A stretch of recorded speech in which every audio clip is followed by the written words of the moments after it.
Jangan kau cari, bila itu sia-sia.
akan menggenapi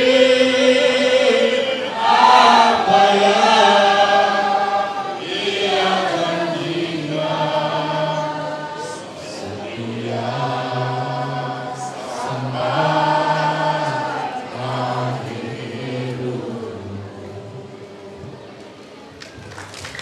Ya, puji Tuhan, kita bersyukur kepada Tuhan atas pujian yang dipersembahkan.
Terima kasih kepada GSRI Berdikari. Setia sampai mati. Ya. 1, 2, 3. Setialah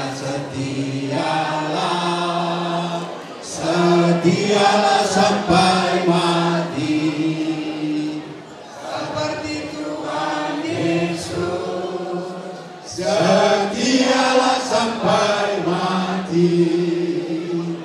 Apakah balasanmu atas kasih setianya? Setialah sampai mati.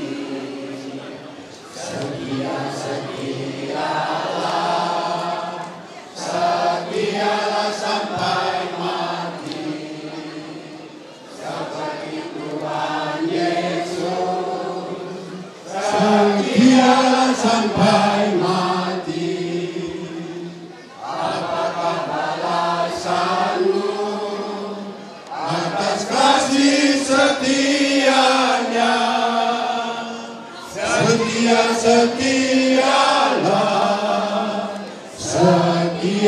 sampai mati.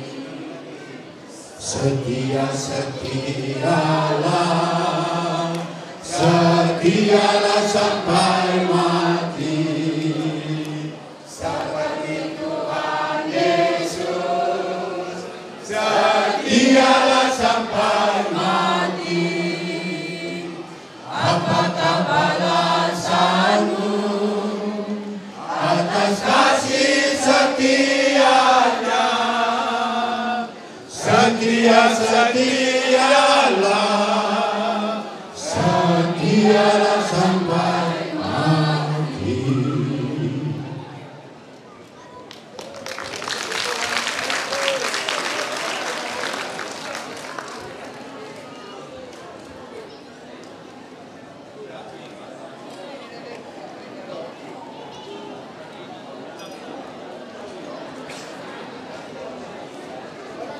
Ya, puji Tuhan, kita kasih tepuk tangan kepada orang tua kita yang setia dalam pelayanan gereja ini. Sebagai jemaat yang taat kepada Tuhan, kita bersyukur mereka masih sehat-sehat sampai pada saat ini. Dan kita doakan terus supaya mereka terus diberkati oleh Tuhan.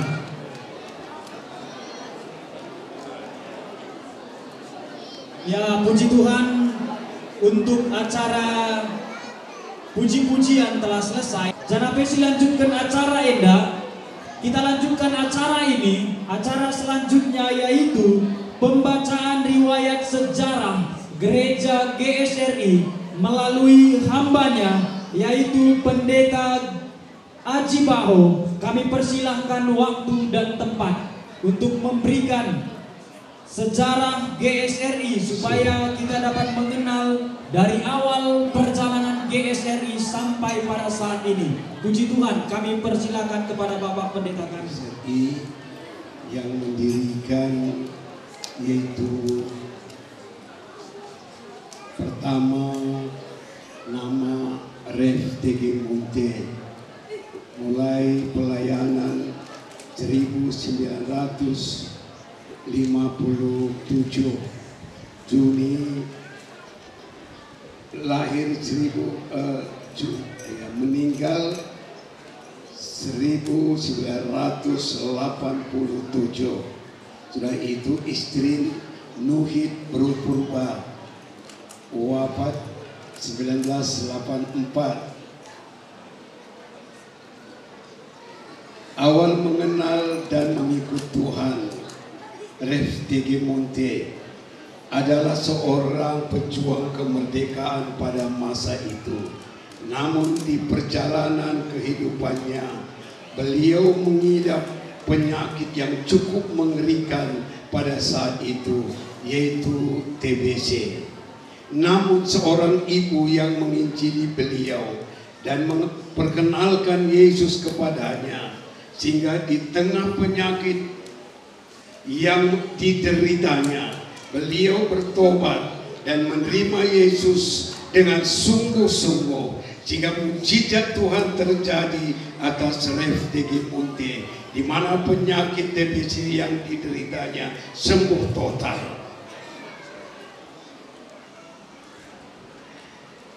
Sebagai seorang pejuang kemerdekaan pada saat itu, Rev DG Munte mendapat tugas untuk mengantarkan logistik atau uang, bekal makanan dan lain-lain untuk keperluan dan kebutuhan para pejuang lainnya. Namun di tengah jalan beliau dicegat oleh para perampok yang ingin membunuh beliau.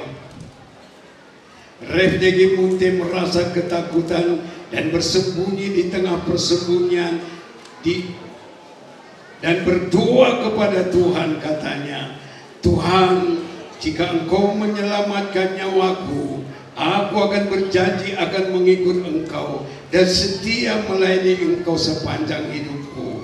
Kemudian mujizat dan kuasa Tuhan kembali terjadi di sini, di mana Tuhan mendengar doa Rev DG Munte sehingga Tuhan meluputkan beliau dari rencana perampokan dan pembunuhan. Usai kejadian tersebut, Rev DG Munte memutuskan untuk total mengikut Tuhan. Dia kembali ke Medan dan meninggalkan kesatuannya. Di Medan, Rev DG Munte menemui ibu yang dahulu pernah menginjilinya, yang disebut Bibi Nggulung, yang dikenal sebagai seorang pengusaha di Medan saat itu, di mana dalam kesungguhannya untuk mengikut dan melayani Tuhan dengan sungguh-sungguh.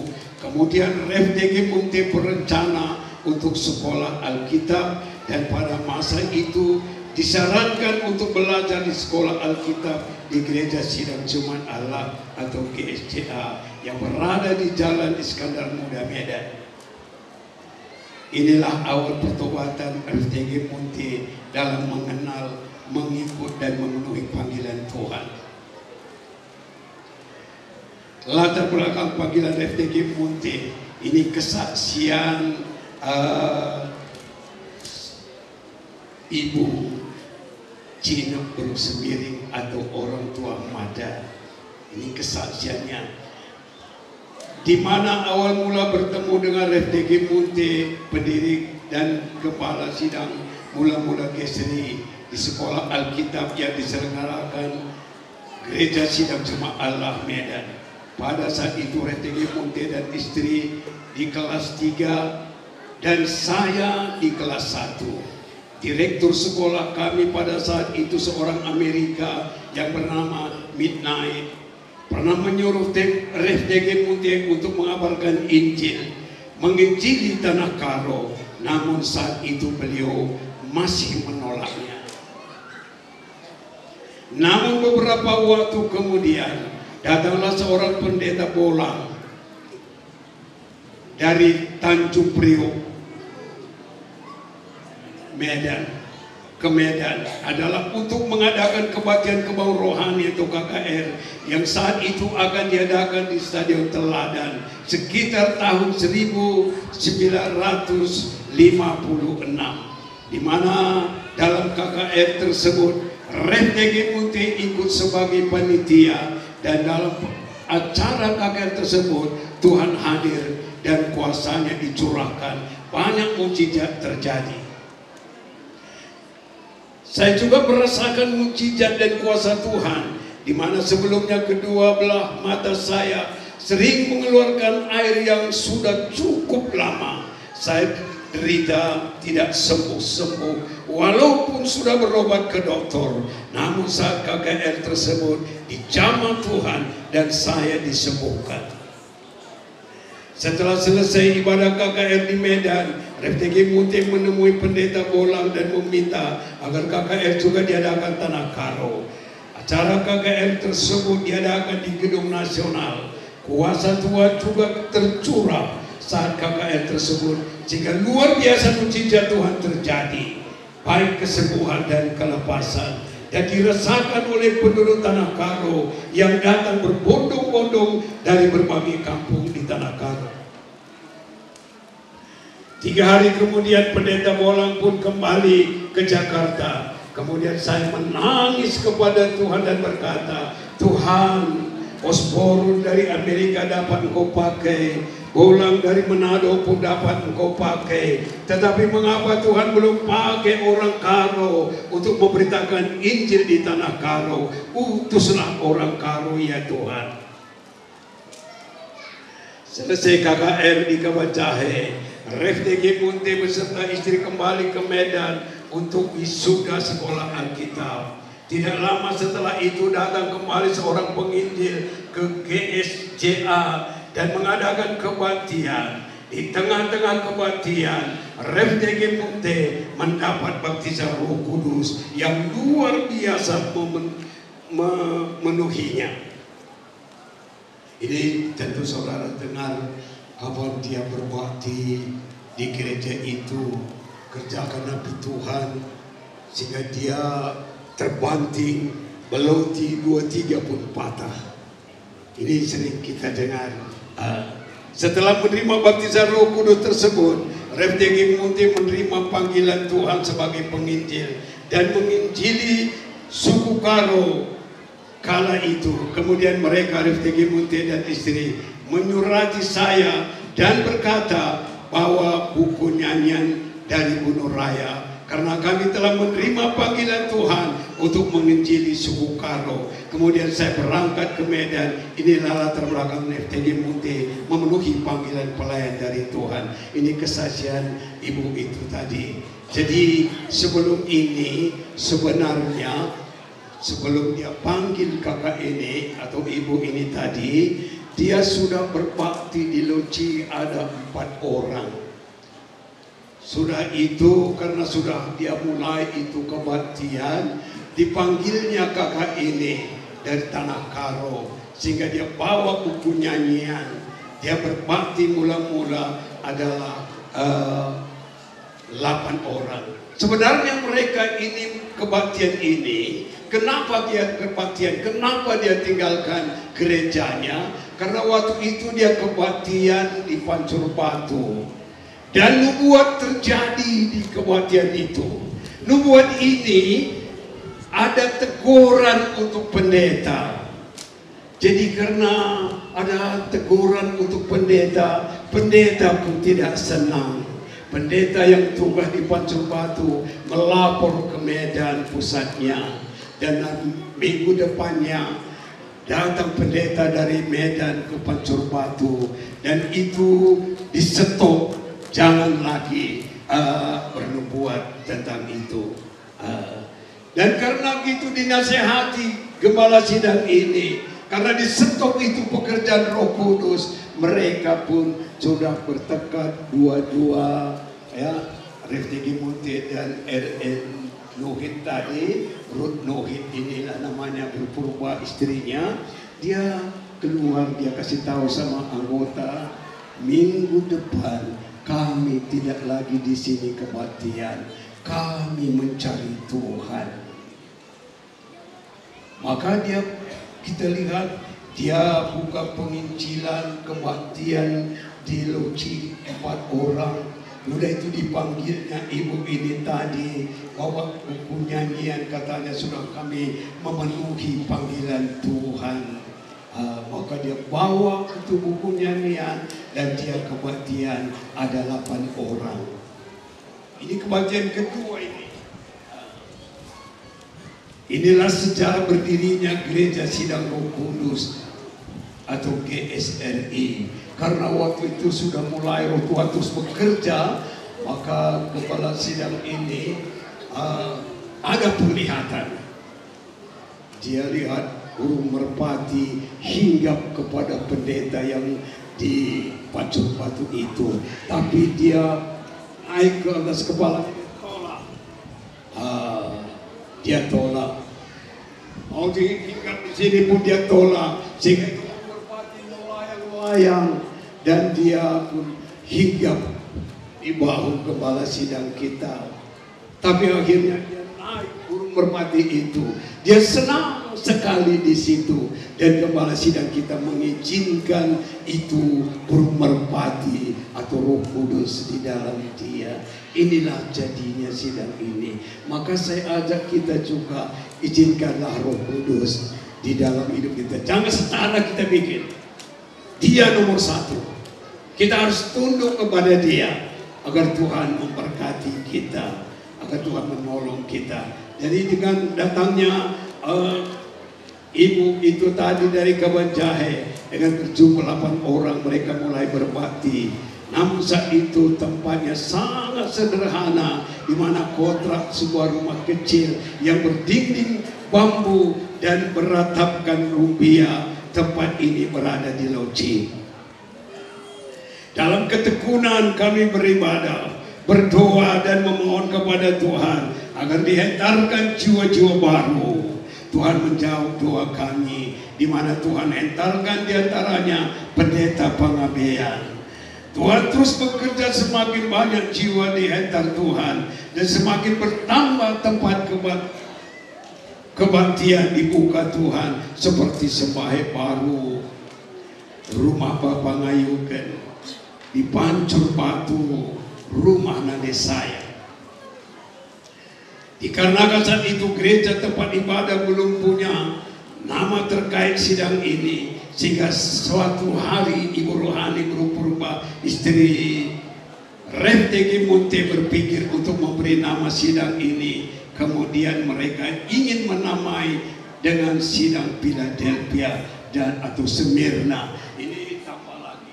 Memang dulu pun dia bilang cuma 2 kami lihat sidang yang bagus di Buku Wahyu, Philadelphia dan Smyrna. Ini ditarik yang mau dia pilih Philadelphia. Tapi sebelumnya ini, ya, jiwa udah bertambah. Kebaktian malam ada 3. Satu di kilometer 12, satu di Pancur Batu, satu Sembahe Baru, dan jiwa makin bertambah. Dan saya selamat, jiwa di Lauci berjumlah 50 orang. Baru segitu, dan gereja pun masih kecil. Kapan dia beli tanah di situ? Kita lihat, namun berdoa dalam ibadat di Sungai Wampu, Tuhan tidak mengizinkan nama tersebut. Namun Tuhan berkata bahwa sidang ini bernama Sidang Roh Kudus. Kemudian menjadi Gereja Sidang Roh Kudus Indonesia atau disingkat GSRI. Ini terjadi pada tanggal 22 Juli 1959 dan ditetapkan sebagai hari jadi Gesri kita. Gesri yang kita peringati sampai saat ini. Disitulah nama ini diberikan Tuhan, Gereja Sidang Roh Kudus di kebaktian di Sungai Wampu. Kebaktian malam ini bukan kebaktian minggu, karena kebaktian malam di Sungai Wampu ada, kebaktian malam di kilometer 12 ada, kebaktian malam Pancur Batu, dan di Sembahe Baru. Di situ diberikan nama GSRI tepat 22 Juli 1959. Inilah yang kita peringati hari ini. Pada masa awal berdirinya Gereja Sidang Roh Kudus Indonesia, ada beberapa jemaat yang fasih berbahasa Inggris sehingga berinisiatif menyurati pendeta Morris Surolo di Amerika, di mana isi suratnya memberitahukan bahwa telah berdiri suatu sidang di Medan, yaitu Sidang Roh Kudus Indonesia. Selang beberapa waktu kemudian mendapat balasan dari Amerika dan meminta data nama sidang, alamat dan pendirinya agar didoakan. Kemudian dikirim kembali ke pendeta Morris. Dan kemudian pendeta Musro membalas sekaligus mengirimkan sebuah proyektor lengkap dengan film mengenai penginjilannya. Film ini pernah diputar di USU pada masa itu. Permulaan penginjil di Medan. Penginjilan di Medan terus berkembang sampai ke perkampungan Pasar 47 Pasar 5 Tuntungan, Kampung Merdeka, Sibirik-birik, Laut Timah, Laut Bekeri, Gunung Tinggi, Mangusta, Dalam Rimbun, Gelugur Kuta, Namo Rume, Duri Sibelang, Duri Janga, Namo Gajah, dan lain sebagainya. Ya, jadi kalau penginjilan ke Duri Janga memang sebelum itu sudah ada, karena dari situ pun sudah ada saluran. Tapi kalau ke Pasar 4 saya sudah selama ini. Saya Pasar 5, Kampung Merdeka, ini saya sudah ikut penginjil, saya yang mengangkat tasnya saja. Saya angkat tas penginjil. Saya bukan penginjil, tapi saya ikut angkat tasnya pun. Saya rasa berkat saya banyak sekali. Pulang dari situ kami ke Medan kerja. Gitu. Jadi kalau kampung Merdeka ini yang menginjil dulu, saya ingat orangnya. Pasar 5 yaitu pendeta Bapak Efrata, Kampung Merdeka juga pendeta Bapak Efrata. Sibirik-birik ini kurasa dulu nama Jakobus 5 juta. Ini mula-mula ke sana dan diteruskan oleh Bapak Joel. Laut Timah ini saya ingat siapa mula-mula situ, yaitu pendeta Bapak Grace. Pendeta Bapak Grace ke Laut Timah ini, dan juga ke Gunung Tinggi. Kalau Gunung Tinggi ini sudah saya ikut, disitulah saya tahu saya jadi petugas, karena saya dilantik jadi petugas. Kalau benar-benar jadi petugas aku, Tuhan selamatkan jiwa ini. Tahun ini nanti ada baptisan air. Pemudi ada 4 orang baptiskan, tahu aku bahwa saya sudah jadi petugas, saya bilang. Maka disitulah saya yakinnya saya jadi petugas.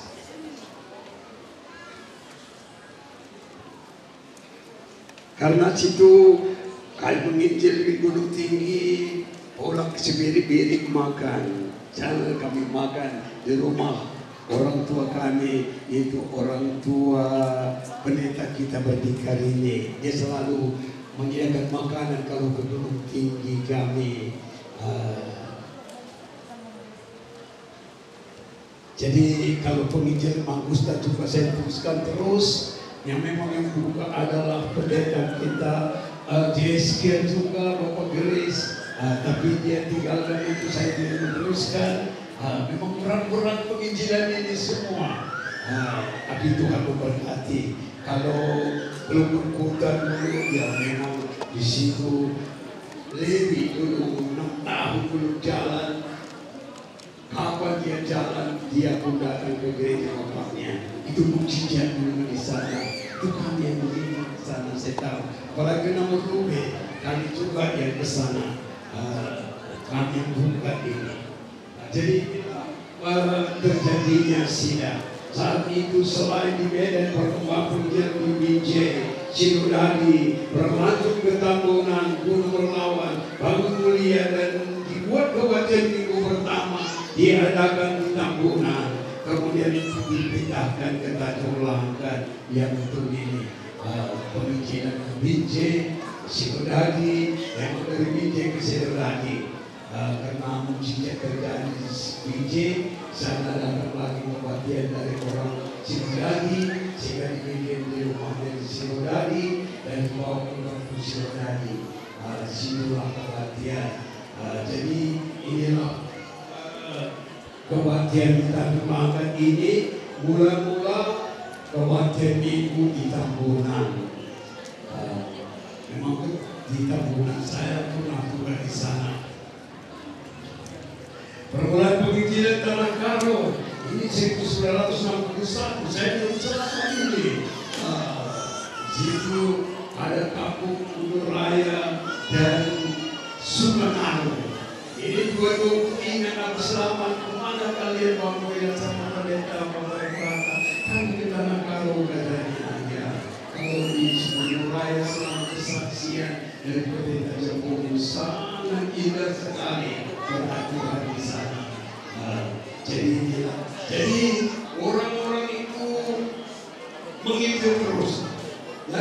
di Tanah Karo ini setelah Sukarno dan Raya ada orang kirim peselamat.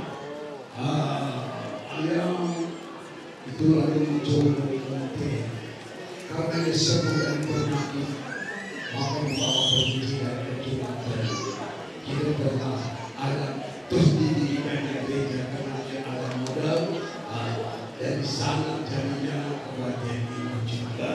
Dari situ dibukalah yang lain seperti bergerak, rumah kayu, budak kembar, sinembah, sampur, ini semua itu sudah sahabat saya. Berbeda tidak JSK, Cibula, terus sampur. Kalau budak kembar, sini pun ini begitu. Tadi yang semua buka ini, karena dia ke Tanah Karo, yang sering ke Tanah Karo menginjil adalah pendeta Bapak Ibrata, Daniel, Jakobus, ini yang buat semuanya. Kalau berimu kayu Daniel, waktu barang Bapak Ibrata, Cinamun, itu Pak Prata, Uta-Uta Daniel, banyak jiwa diselamatkan. Tidak Tanah Karo. Perkembangan penginjilan Tanah Karo sangat pesat. Banyak penginjil muda ditimbulkan Tuhan sampai akhirnya menjadi ketika Bajai di Bupati Batang Siberko kebatian minggu pertama. Ya, saya ingat kalau saya selama di rumah ada kebatian minggu di sana, hari sesudah penginjilan besar di sana, minggu di rumahnya.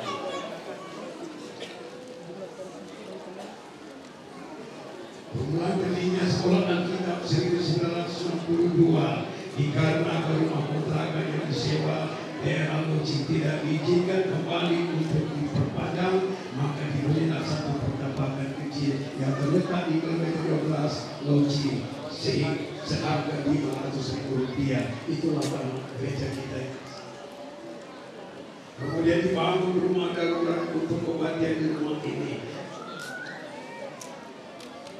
Dimunculkan sekolah Alkitab dengan nama kelas pioner dengan jumlah 10 orang penginjil yang mana sampai saat ini tinggal 1 orang yang masih hidup dan dipakai Tuhan melalui kesaksian itu dari ibu itu tadi, orang tua Mahda yang masih hidupnya sekarang. Ada itu yang tinggal, yang lain-lainnya udah berangkat semua ke rumah Bapak. Maka kesaksiannya sungguh-sungguh berkat bagi kita. Namun yang mereka ini dipakai Tuhan betul-betul.